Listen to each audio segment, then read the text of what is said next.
Hey, here's another quick factory update. We are working on making our second spar.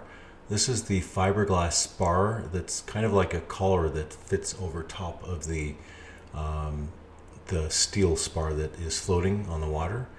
And this one right now is about 3 meters tall, and we need to extend it a little bit more. It's going to eventually get to be about 5 meters tall.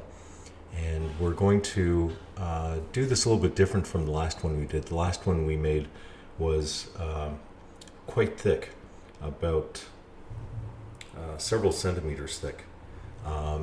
This one is going to be, we're going to make it very thin, and then once we have it in position and the SeaPod molds fitted around it, then we're going to go through and add additional fiberglass to make it stronger, and then we'll cut out the exact places where the holes for the doors will be and for access rooms, etc.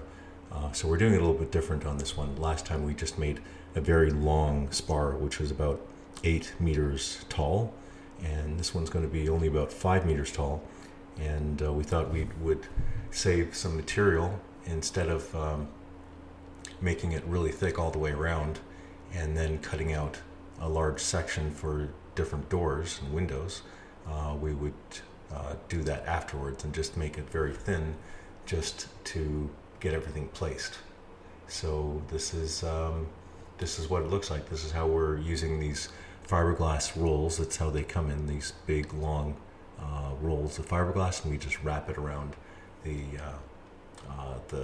core structure that we're using for the shape.